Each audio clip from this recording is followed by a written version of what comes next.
Hello and welcome to this high-level panel on building resilience from source to sea. This high-level panel is organized and co-convened by the Action Platform for Source to Sea Management and some of the partners of that platform, the French Water Partnership, the Stockholm Environment Institute, the Swedish Agency for Marine and Water Management, UNDP, and SIWI. So those are our co-conveners, and we are very grateful to them for doing this. So thank you so much. We have 1 hour. It will be a busy, hectic, interactive hour, we hope.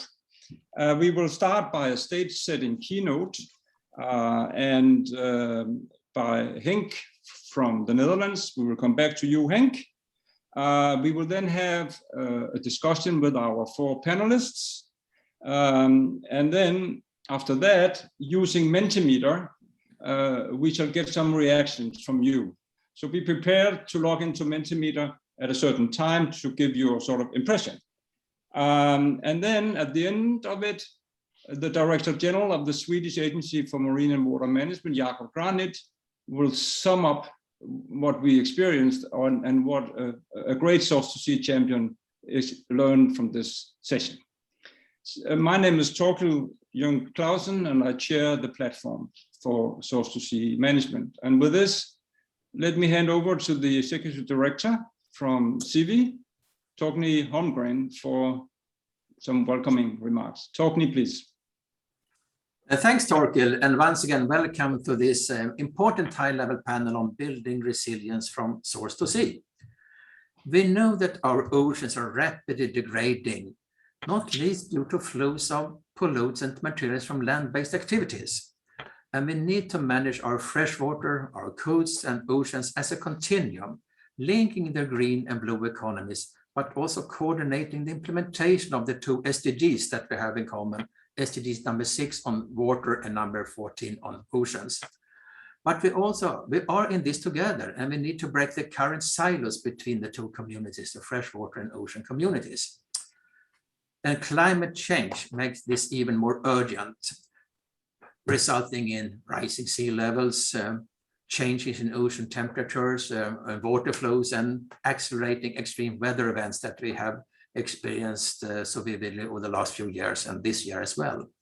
And the most recent IPCC report, of course, published a few weeks ago, make this very clear. We need to work hand in hand, and this is a common cause, towards the upcoming conference in Glasgow later this year to start off with. At SIWI, we have for many years realized the importance of source to sea. In 2013, we initiated, and we are still hosting, the Action Platform for Source to Sea Management. And ourselves, we engage actively with the ocean community, for instance, for the Ocean Science Decade and the upcoming UN Ocean Conference. And we also try to include source to sea perspectives in major freshwater events, like the panel we have here today. So I look forward to this session, where we will discuss a number of, I think, very interesting questions and also challenges. What are the main challenges and opportunities to increase resilience across the source to sea continuum to face the climate crisis and also deliver and ensure sustainable development? And how can our 2 communities, the freshwater and ocean communities, work better together? What can we learn? What have worked and what has not worked? And what are the main obstacles that should be broken down to make us work more together? At SIWI, we will and we shall build the key messages coming out of this important panel and include them in our future dialogues with the ocean community and in our joint efforts toward upcoming water and climate events. And the good start, of course, will be Glasgow. We will host the first ever water pavilion at the COP in Glasgow in November. So that is a terrific opportunity to address the ocean and source to sea perspectives. We will hear more soon about a number of voices on source to sea. But before that, I'm delighted to give the floor to our keynote speaker, Mr. Henk Oevink, the Special Envoy for International Water Affairs from the Government of the Netherlands. So I wish you a very fruitful discussion. And with that, I give the floor to you, Henk, please.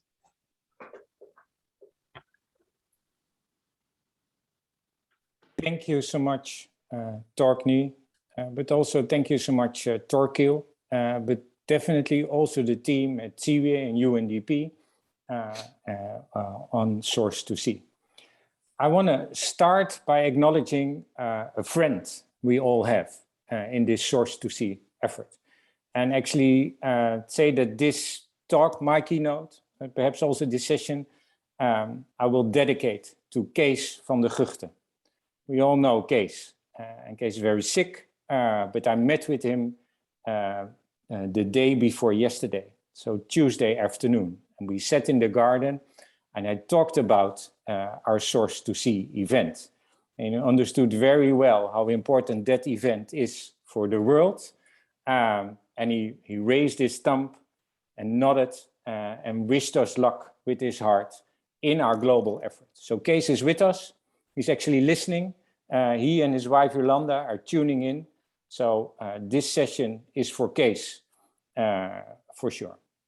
Thanks, SIWI, for the invitation to kick off this important, incredibly important conversation. Thanks, of course, to panelists and participants that have joined us today. It's been 2.5 weeks now since the 6th IPCC report was published. We've had some time to let it sink in. Although it was nothing new, we already said. It was the 6th report, but only making very vocal and clear that this is on us. Especially the report's conclusion on the increase in weather extremes, such as heat waves, heavy precipitation, droughts, and tropical cyclones, caught the eye. If this is to tell us anything, oh well, it's the importance of healthy oceans cannot be overestimated. The ocean ecosystem and its role as the world's climate regulator is weakening, while the effects of climate change for particularly the most vulnerable communities worsen. Notwithstanding this, the reality is that SDG 14, the life below water, is largely missing from the conversation, and that is a serious oversight. Every year we see the reality of climate change all around the globe. Example, this summer in Europe, including my home country, the Netherlands, suffered from some of the worst floodings in decades. Simultaneously, there were deadly floods in India, China, and Afghanistan. And just earlier this month, destructive wildfires raging through southern Europe, California, and Russia. The occurrence and severity of these extremes are only increasing. Nothing new to that matter, as the AR6 report alluded to. Continuing business as usual is not only not an option, it's lethal. We have reached a point that just fighting climate change is a battle lost. We have to drastically reshape our cities, our industries, and agriculture to create a robust system that can provide us with food, stable livelihoods, and a safe place to live. These systems have to be designed in such a way that they do not further harm the environment, but protect it, keep functioning, or can easily be adapted to short-term weather extremes and to long-term climate changes. Furthermore, we have to avoid that solutions in one place become a problem somewhere else. These externalities that are often negative, we have to avoid. The conundrum in Ethiopia and Egypt find themselves in due to Ethiopia's wish for hydropower and Egypt's dependency on the Nile's water supply is not easily solved, only by working together. Radically inclusive, we can avoid zero-sum games and rise to the challenges. These challenges often accumulate in coastal areas and the ocean. The ocean not only provides us with oxygen, food, and livelihoods, it also absorbs the carbon we emit and acts as a buffer to temperature change. For far too long, we assumed the ocean was so vast and deep that no matter how much trash and chemicals we dumped into it, the effects would be minor. But now we realize, more or less, the ocean is not invulnerable, and that many of the pressures of marine ecosystems originate on land. Plastics, pesticides, and other pollutants pour into rivers and wetlands, and from there into the ocean. And as untreated wastewater, industrial effluents, and excess nutrients rob coastal environments of their oxygen, life below water is lost. And if life below water is lost, so is our future that depends on the services the ocean provides. Let this World Water be the start for many, many new collaborations between stakeholders to protect our ocean. And we should not limit ourselves to working within our own communities, as we are facing overarching challenges such as declining fish stocks, increasing pollution, and biodiversity crisis. There is no healthy marine life without a healthy freshwater ecosystem. Hopefully, our conversation today can contribute to further breaking the barriers between the fresh and salty water communities. Breaking such boundaries and joint action is our only way forward. As we shape the path to recovery from the COVID pandemic, we have the opportunity to make progress on the protection of the oceans and by applying a source-to-sea approach. The source-to-sea approach is an innovative and holistic solution for land-based sources of marine pollution and the preeminent method that allows us to tackle combinations of problems instead of individual ones. It is built on the interdependencies of all the SDGs, because no SDG can be reached alone. And this is especially true for SDG 14, as it is both the end recipient of many human activities, as well as an enabler for many of the other SDGs.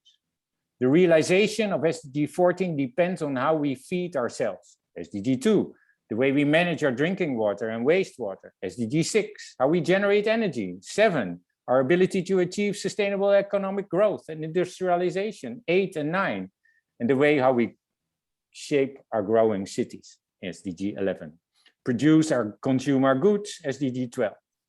The interdependency of these goals and their targets demonstrate the need to balance key interests and objectives and ensure that the achievement of one goal does not hinder the advancement of others.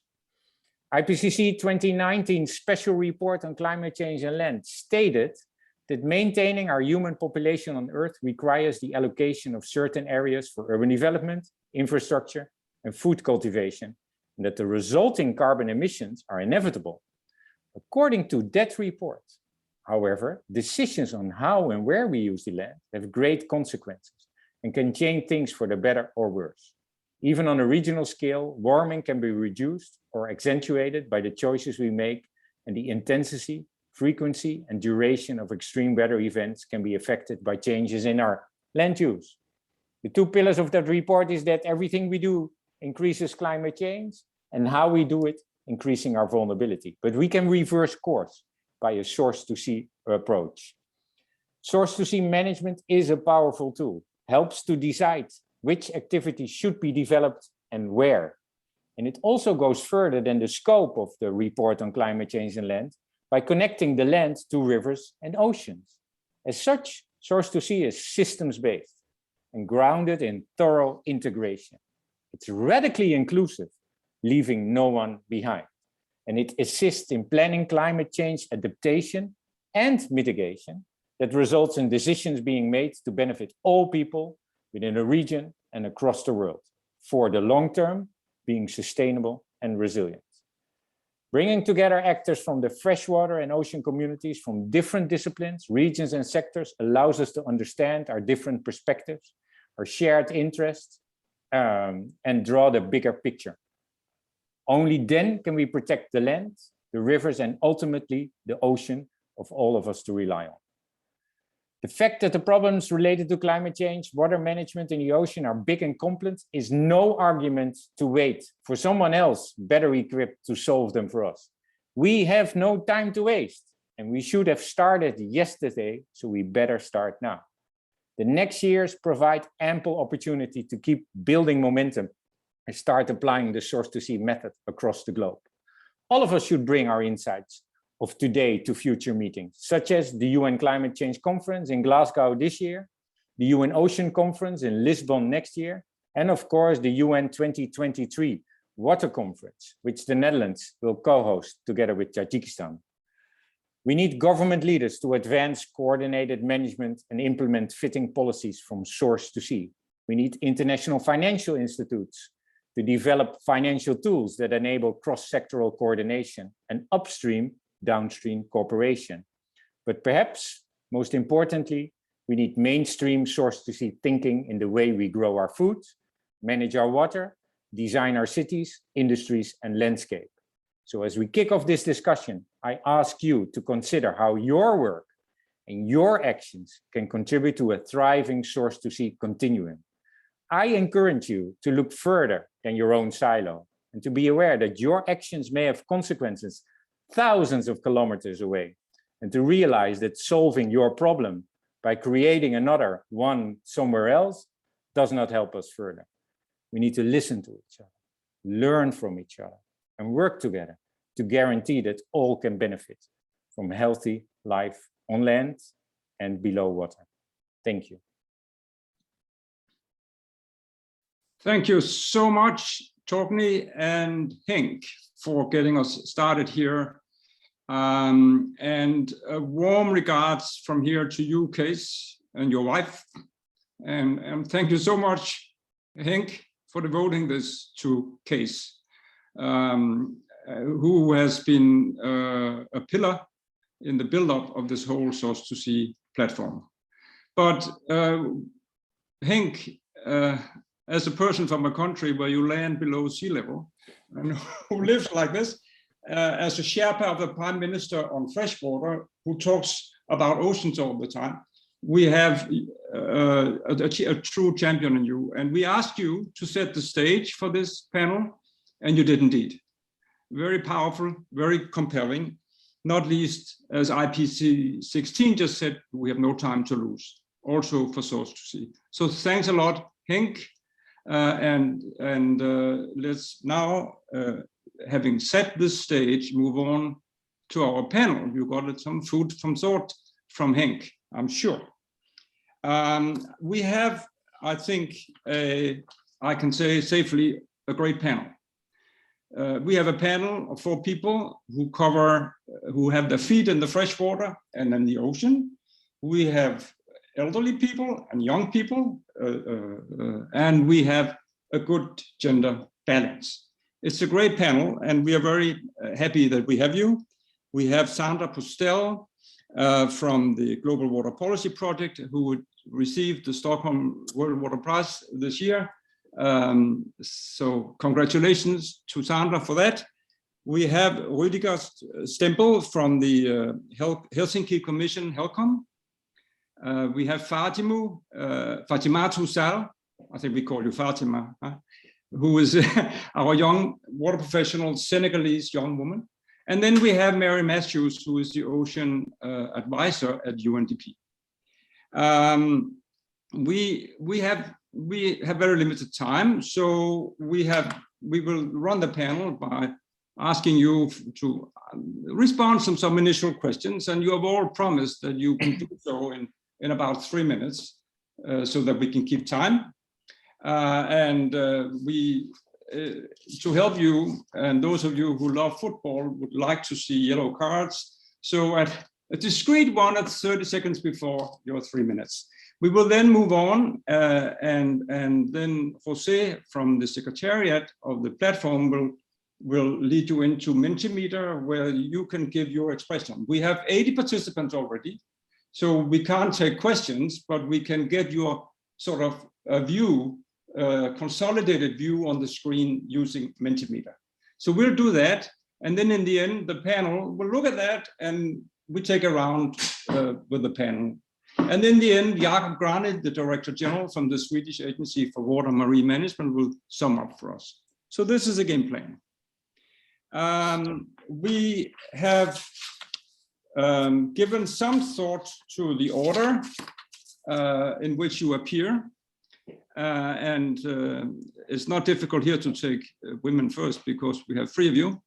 But we take the youngest one first, Fatima, who is the, as I said, you are the president of the Senegalese Youth Association for WASH, Water and Sanitation. And Fatima, having listened to Henk and knowing that we are struggling with getting the freshwater and the ocean communities together, what is your perspective on this from a young African woman? And also maybe I can ask you, because the World Water Forum next year will take place in Senegal, in Dakar, in 2022. Will you really ensure and help us ensure that that freshwater forum will think Sourcetosea? Fatima, please. Thank you very much, dear Torkil, about this question. According to the context in Senegal, allow me to remember some challenge we are facing now related to the sectoral management. As we know that in Senegal, the maritime domain is managed by the Ministry of Fishery, with dedicated competence to the Ministry of Environment, and the fluvial domain is managed by the Ministry of Water and Sanitation, which approach doesn't allow the development of integrating planning between coastal zone and river basin to preserve the integrity of marine and freshwater system. Also, the development is not focused on the functioning of the basin. That constitutes a challenge, and it's validated for land use planning in general, as well as for hydraulic and hydro-agriculture development. And so we don't have the role of women and youth is not really defined, and it is so problematic, as we know that they are a very terrible agent of development. And according also to the climate change, the valorization of nature-based solution in climate change adaptation policies is also a real challenge, as the conventional solutions have shown their limits. And for this situation, all this issue or concern must be raised during the next World Water Forum. You mentioned it, as we know that it is a very important meeting, what we can have all stakeholders, and we need to do an advocacy for action. And we know that the stakeholders develop many initiatives, and we have not the results we hope about this initiative. I can give the example related to the Abidjan Convention, related to the cooperation in the protection and management of marine and coastal environment in the Atlantic coast in Africa. With this protocol, the stakeholders take the initiative with additional protocol in integrating coastal zone management in West and Central and Southern Africa. And the relevance of this approach lies in taking into account the functioning and value element of each interconnected environment. But the implementation of this protocol has not yet started, and we hope that it will be soon. And we think that the next World Water Forum will be an opportunity to launch off the process and to sensitize all actors. Thank you. Okay. So Fatima, was that it? You finished? Yes, thank you. Thank you so much, Fatima, for these remarks, and also, and it's very good to hear. I mean, you are the generation that will inherit the planet, the youth, and you are the gender that suffer all the burdens from climate change and mismanagement. And so I can hear that we have a champion in you to make sure that your countrymen in Senegal will not forget that in next year in the World Water Forum. So thank you so much, Fatima, for this response. Let's move on to another part of the world. I myself come from Denmark, and I live next to the Baltic Sea. And in spite of the fact that we are in the rich and developed part of the world, we have the world's hotspot on eutrophication in the sea, in the Baltic Sea. But we have a lot of good people who are trying to do something about it. And one is the Helsinki Commission, HELCOM. And from HELCOM, we have the Executive Secretary, Rüdiger Strempel. So Rüdiger, from your perspective, from HELCOM, and sitting next to the Baltic, where we have an issue, how do you see us improving and the two communities, freshwater and ocean communities, to do better than we have done until now? Rüdiger, please. Yes, thank you. Thank you very much for your question. Good afternoon from Helsinki, everybody, and good morning and good evening, as the case may be, depending on where you are at this point in time. I hope you can hear me. My internet connection is slightly unstable, but I hope you can hear me. So to answer your question, let me look at specifically from a HELCOM and Baltic Sea point of view. And first of all, point out that with a catchment area 4 times the size of the sea itself, it's evident that the land-sea interactions and linkages between freshwater and marine ecosystems are very pronounced in our region. The Baltic's catchment area is not only 4 times as large as the sea itself, it also hosts 85 million people, and it's a very busy and economically vibrant region with a host of large cities, businesses and industries, agriculture and whatnot. So the catchment area is actually currently the biggest source of human pressures affecting the Baltic Sea and its marine environment, as opposed to pressures stemming from sea-based activities, which are relatively minor in comparison, though hardly negligible, of course. In addition, to make things more complicated, the Baltic is a semi-enclosed sea, and it takes about 30 years for water exchange with the neighboring North Sea to take place, which means that anything that enters the Baltic Sea is bound to stay there for a very long time.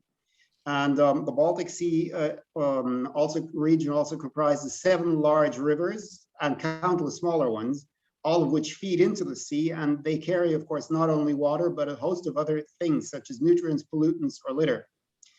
And the main issue currently affecting the Baltic Sea are nutrient inputs from agriculture that lead to eutrophication and algal blooms, fueling the growth of the new, now infamous dead zones in the Baltic. We have anoxic zones, and we have far too many of them.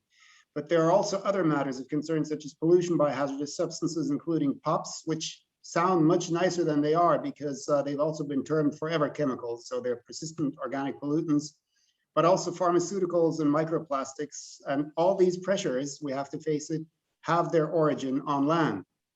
So for a healthy Baltic Sea in a good ecological state, which is what we're aiming for, we literally need to look further upstream. We need to consider the entire catchment area and identify the pathways of nutrients and pollutants to the sea to address the problems at their source and not at the level of the sea, because in most cases, that would be far too late.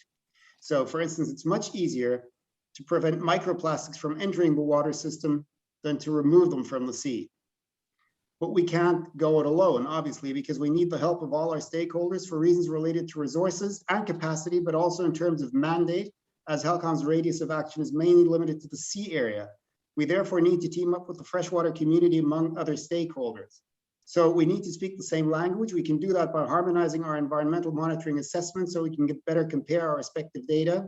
We need institutionalized cooperation through official agreements with other bodies such as river management authorities. And in fact, I'm participating, for instance, next week at the meeting of European Water Secretariat. So that's one thing we do. And we're also in touch with the river management authorities. Common projects can also provide the necessary platform because they're usually very hands-on and very practical. And they are excellent platforms for cross-sectoral cooperation, which is what we need. And then finally, another example of successful cooperation between sea and freshwater stakeholders are our joint workshops with HELCOM and river basin management authorities, which we've taken up. So these are all the things, the elements of what we need to do. And to conclude, let me say that in a manner of speaking, the Baltic's ecosystem actually extends far beyond the sea itself, because the entire region benefits from the valuable ecosystem services it provides. We need to have a shared interest in maintaining the Baltic in a healthy state. So collaboration between sea and freshwater communities is vitally important in our region. Thank you very much. Thank you so much, Rudiger. And it was really an expression from somebody who lives the problem. And your friend and colleague, Jakob Granit, will end up the session, also living on the Baltic. Both of you trying to really address this issue, but also using that issue as a way to communicate to the rest of the world and the rest of us how you address it. But clearly, when it takes 30 years, one has to have some sort of patience. So thank you for that message. Let's turn now to Sandra. And Sandra, your last book is called Replenish, right? And there you focus on the water cycle and how to restore natural systems rather than degrading them. So that's sort of what I understand your book. My question then, of course, is how does that compare, or how does this holistic Sourcetosea approach feature here. And do you have some examples of that? Sandra, please. Thank you, Torkel, and thank you for inviting me to participate in this panel. And thank you to SIWI and UNDP and all of you for joining. You know, to me, it's really all about repairing the water cycle at this point, from source watersheds all the way to the sea. We simply, you know, I think have to begin managing water in a much more holistic way, one that works with natural systems rather than against them. This is critical to building, you know, both resilience to climate impacts, which is becoming more and more urgent, as well as to long-term water security. So, you know, we have just seen very catastrophic flooding last month in Western Europe and in China and in so many other areas. So let's think for a minute about flood control. You know, we know floods are going to intensify. We're seeing that already. So the question, one question, do we raise the levees? Do we raise the dams? A more traditional engineering approach, or do we strategically reconnect rivers to their floodplains and invite nature into the solution? And I think here again, we need to think about solving multiple problems. The great advantage of reactivating floodplains is not only that they can help avoid flood damages, but it offers multiple co-benefits. So we get sequestration of carbon in the soil, so it helps mitigate climate change. Reactivating floodplains recharges groundwater, so it builds water security. The floodplain holds water, and releases it more gradually back to the river system. So we get more mitigation of floods and droughts. And then of course, it also helps to build back, restore habitat for fish and birds and wildlife, which of course we're seeing dramatic declines in. So, you know, scientists are still assessing the impacts of last month's floods, but it appears, and I'll be interested in what Hank thinks about this, it appears in the Netherlands that, you know, the country was maybe better prepared for that flood thanks to, and I don't speak Dutch, so I'm going to say it in English, you know, the room for the river approach, which sets aside land for floodwaters to spread out. Again, a nature-based solution. Another example, and we've heard about this already, is harmful algal blooms and dead zones. We cannot solve these threats, which are growing in our lakes and in our coastal marine ecosystems, without action upstream in the watershed. So often this requires, you know, working with farmers, because it's farm runoff loaded with nitrogen and phosphorus from fertilizers. That's the main cause of these algal blooms. So this means, for example, that we can consider the planting of cover crops on our farm fields as not just a solution for more regenerative agriculture, it's a solution to algal blooms. And because healthy soils store more water and absorb more carbon, cover crops can also help mitigate floods and droughts and slow global heating. So these are just two examples. We can talk about the Colorado River Delta, the Aral Sea, and how Sourcetosea has not. So there are many more.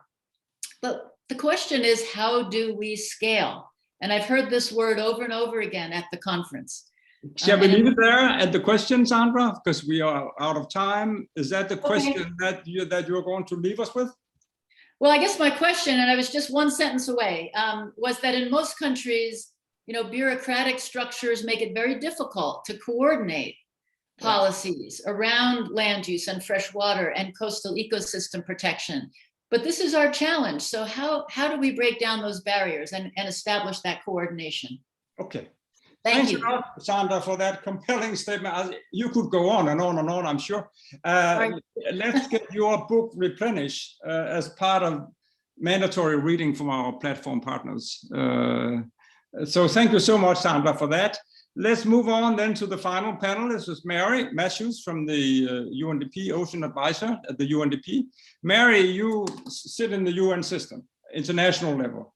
And in the UN, you have yourself and UNESCO and others that both have freshwater and ocean people. But do these people actually talk to each other, or do you also fight silos within your own system? And how do you actually, from your perspective, see how we bridge these communities and do better? Mary, please. Great, thank you. And actually, that's a wonderful question. In fact, we do interlink very closely with one another. Within UN Development Program, we have the Water and Ocean Governance Program. So we are linking these together from the start all the way through. And we've got a number of excellent cases where we've actually been very successful in linking source to sea, from taking the high level, the high mountain streams, and in some countries that flow down into major rivers, that flow down into big deltas and into the sea. Rarely is that within a single country. And so a lot of the work we do within UNDP on source to sea work is really integrated not only across sectors, but also between countries. And that can be actually quite challenging. Some of the cases we have, there's kind of the classic case of the Danube River flowing through 18 countries into the Black Sea. In the 1980s and 1990s, there were really serious issues of eutrophication, and working together, we are in the process of addressing that. With UN Environment Program and UN, the Global Environment Facility, which is a coordination mechanism with the World Bank, UN Development Program, and UN Environment Program originally. Jeff has now grown to include many partners. We have the partnership for the management of the seas of East Asia, known as the PEMSEA project, that's been working on coordinating integrated coastal zone management and land-based pollution over 11 countries, and it's been working quite successfully together. In other cases, we have the Amazon and the Caribbean Sea, where we have strong coordination, and we've helped to build both at the national level, but then also at the regional and international level, coordination between ACTO, the Amazon Cooperative Treaty Organization, with the Caribbean Cartagena Convention with over 22 countries. We have the Oronseque River Basin, which flows into the Benguela Current. And of those, we really have been doing great work. The International Waters Learning Exchange and Resource Network helps us to build coordination and formalize that, because we have to figure out how we're going to do this in order to do it quickly, to do it right. And if we keep doing it the way it's been done, with only countries having their own interest, it won't work. So we have to figure it out. Thank you. Mary, thank you. You could also continue, but as a last speaker, you leave us with a lot of hope, because you tell us that when you put your mind to it, things can happen. And you mentioned a lot of things that did happen. So that was a great way to finish this panel. We are a couple of minutes late, so I will turn over now to Jose for quickly introducing Mentimeter, and let's hear what our close to 90 participants think. Over to you, Jose Murillo. Hi, thank you, Torquil. So let me share the screen. We already have some responses from the audience. And I have just shared the link on the Pathable chat, so you can check it there as well. Okay, so I think now you should be seeing my screen. So the question is, what are the main benefits that Source to Sea offers in reaching the SDG and climate targets? So we would like to hear from you, from the audience, and of course, if the panelists want to go in and respond as well, we would like to hear your answers. So we can see there's a word cloud growing. So yeah, we will give you a bit of time to answer this, and then we can comment on it. yeah, you can watch how the things evolve. We let it run a couple of minutes, and you have a look at it before we take another round of a final round of the panel. In this final round, we hope you to reflect a little bit on what you see, and also maybe give us your parting remark or your one key message to us before we leave this one. So let's look at it.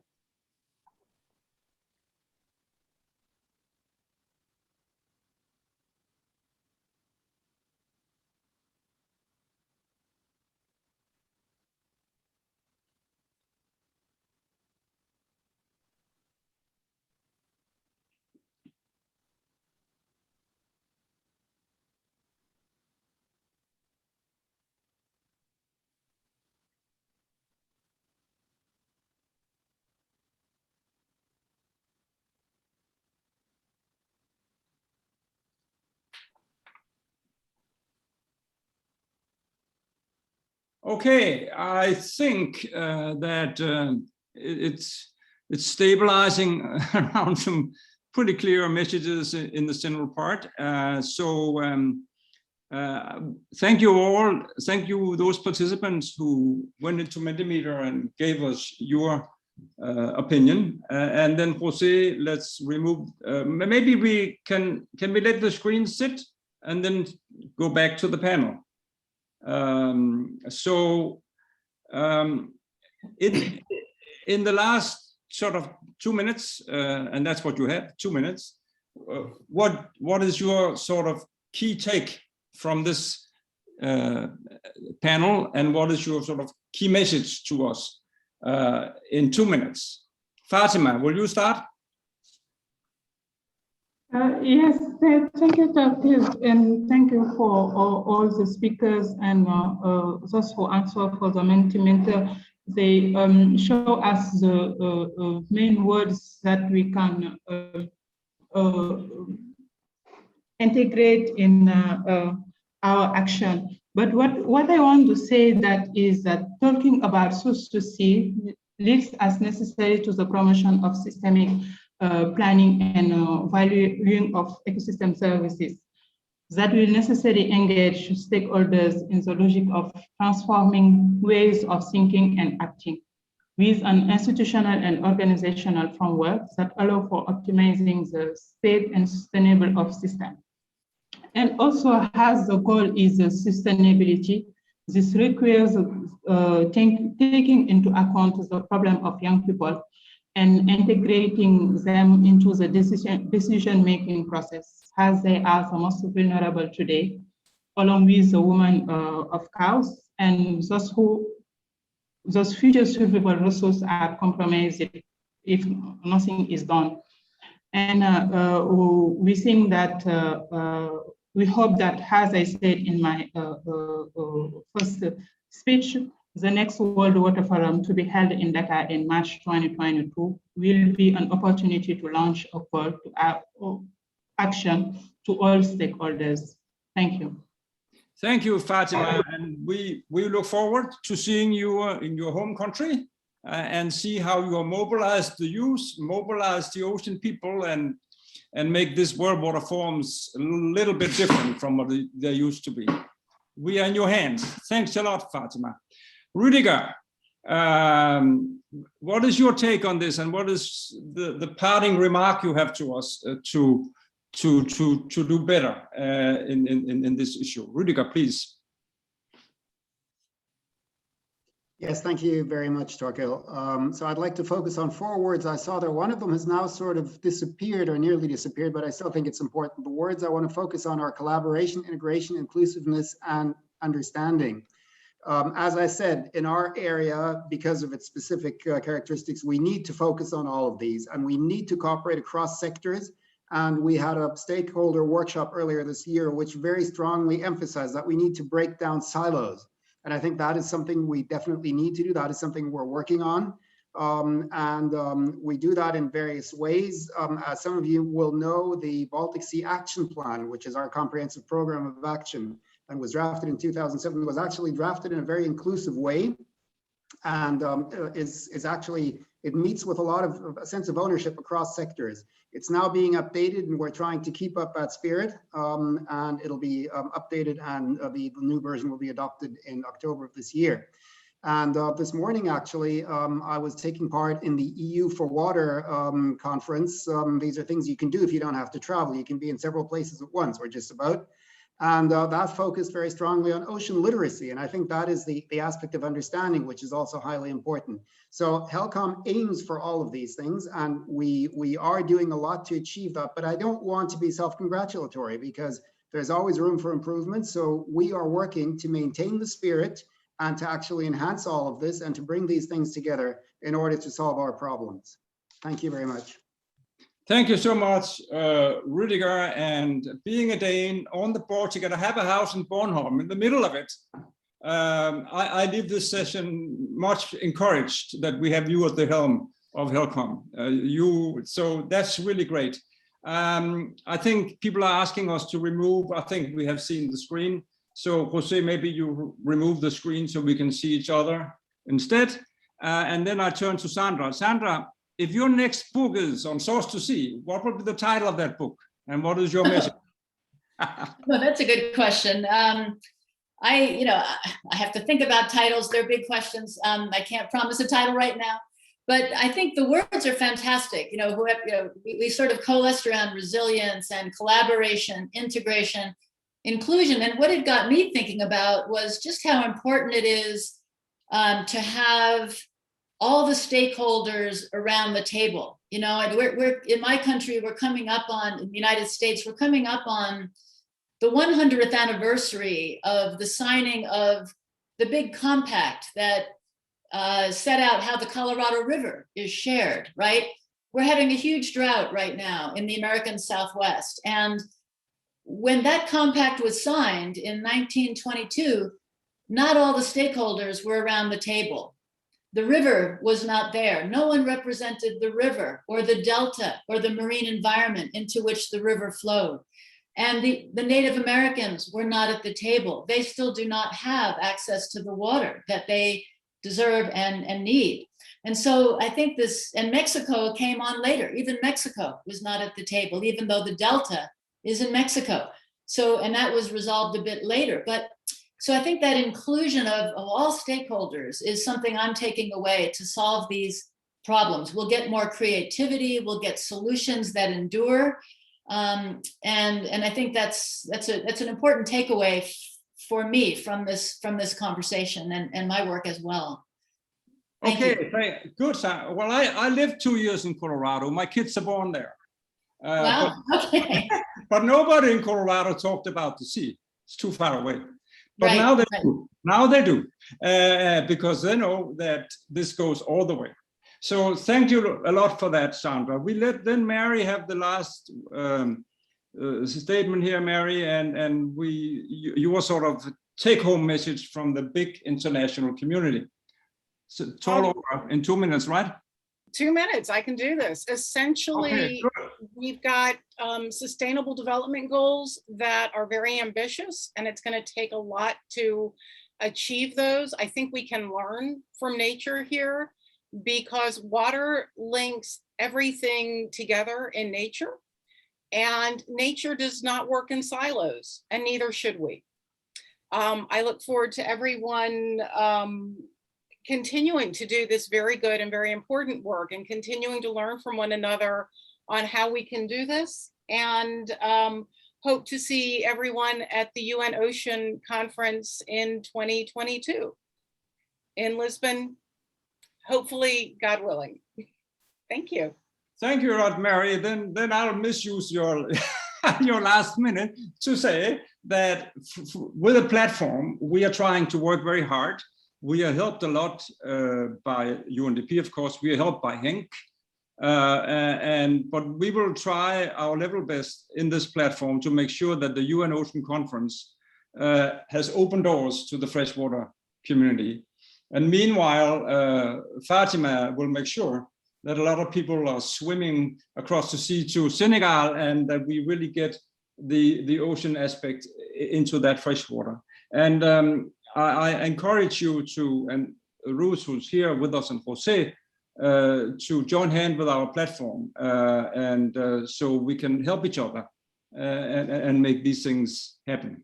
So thanks a lot, and thank you for being so punctual, so disciplined in the very short time we have.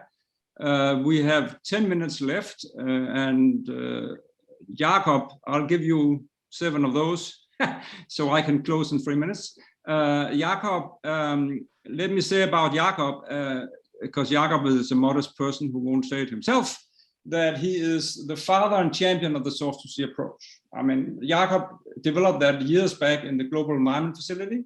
Some of the key documents we have in the platform are lead authored by Jakob. But then he moved on, and from being a good scientist, he is now a bureaucrat, a director general.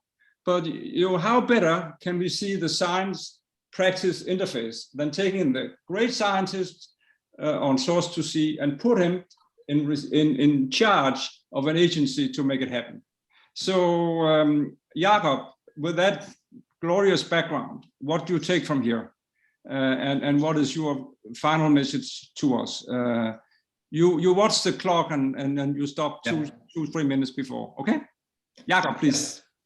Thank you so much, Torkel, for those words, and also to everybody who has been so strong and participatory here in this seminar today.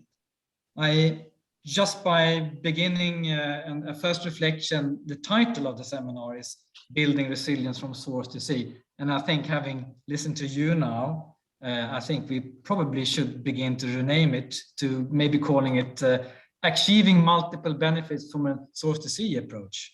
Because what we hear from you is exactly what we are doing. We are building benefits. And also the Menti session here at the end was very strong on that. I love the word benefits everywhere, and then through collaboration and integration, which came out many, many times. So that was my introduction regarding the title, and I think it's so strong, the messages that we have talked about here. But of course, I have to thank the platform and all the partners who have been working so hard and persistent for many years now. We heard from Torgny Holmgren that we began this work together in 2013 to try to flesh out these connections, these interconnections between the freshwater space and the marine space, and what we could do. And we were many people, including Torkel yourself, to promote that work. And we also heard, and I also would like to recognize that our colleague Case, who has been a very strong champion here, is also sick. And in Case, we hope for your speedy recovery. You are with us in our thoughts, of course.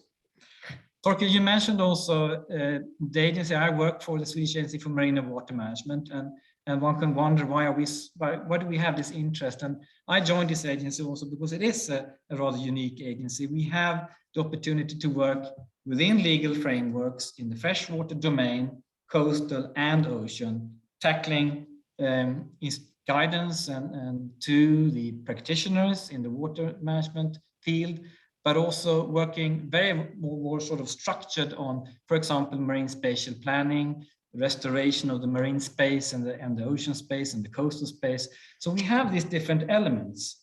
And it's obvious to me that the issues you raise is the challenges I see every day in our work. And so I'll return to them in the few minutes that are here, but I think I recognize all the challenges you raise.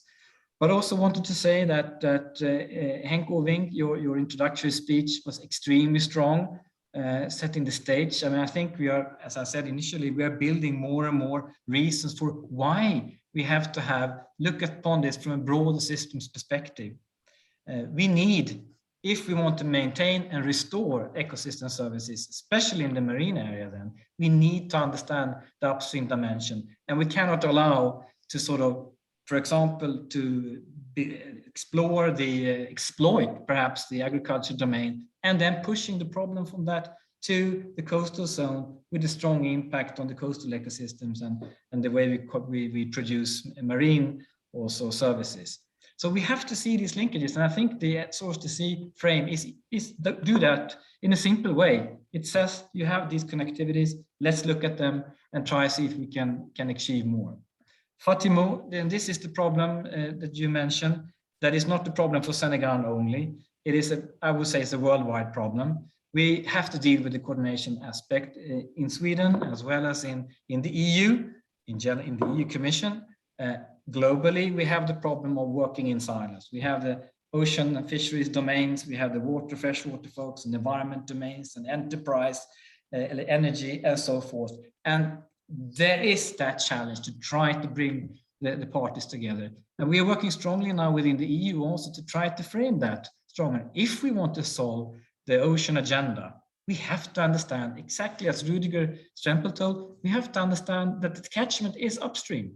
And 80% perhaps of the pollutants and the nutrients and so forth, they come from land. So yes, we need to understand and work in the marine space and tackle those problems there. But the main challenge, it is upstream. And the Baltic case, as we heard, is so strong on that. And Sandra Postel, I'm looking so much forward to your next book, but I have to read the first one now also on the resilience. But of course, I think what we've learned from the floods and droughts that we've seen recently, that we are losing the battle with all this artificial infrastructure we are building. And one can see also that many of the problems of the floods recently are because we have also been building in watersheds. We have developed that space. So somehow we need to see how we can use the natural landscape. And that fits very well into this example. And then finally, from Mary Matthews, my friend and colleague, we have worked a lot. And I think now the GEF, you have such good examples. You mentioned them. The Danube one is a classic one, 18 countries upstream. And the work together has actually changed the agenda in the Black Sea thoroughly. So with that, Torkel, I know there's 3 minutes left. And I would just to say, in our last seminar, we said green and blue opportunities are very, very large along this continuum. And if we want to benefit from those, we have to find this approach. And I think we have lots of learning now, good guidelines and manuals also from the platform that we can benefit from. Thank you so much, everybody. Okay, well, if we were there in person, we could all do like this, right? But here we sit in front of our screens like this, but we can do like this. I think I'm very pleased with the last hour. I think Henk sets the stage in a very compelling way, as you always done, so that we and leaving us clear that we have no time to waste. Our panelists from 4 different perspectives really drilled it out and gave examples from their different perspectives. Our audience listened and prioritized and came up with these priorities. And then Jakob, as usual, eloquently and comprehensively summed up the whole thing. We will try to make a small report. I don't know how much I can promise from the Secretariat, but we will leave something behind on the website. So look at the website. So some of the gold that we have experienced here, you will see. What I need to do now is just to thank you all, thank the speakers for your excellent contributions and staying within time in this stressed environment. Thank you so much. I really appreciate it. I think we would also live have given a hand to Jose, who was a key person getting this also happen. He sent all the emails, right? And there were many. So Jose and Ruth deserve a hand. And then Case, we really appreciate that you joined us and wish you good recovery. So I hope we can meet again soon. There are all these events, the global events. We have the UN Ocean Conference, we have the World Water Forum, we have Stockholm every year, we have Glasgow soon. Let's meet and continue this conversation. But also, and probably much more important, let's help each other on the ground to make it all happen, so that all these golden words translate into action that will really change things on the ground. So with this, I thank you all very much. I thank our more than 80 participants who were here, and I wish you all a great day in the US and a great night in Australia, and hope to see you all soon. Thank you very much. Goodbye.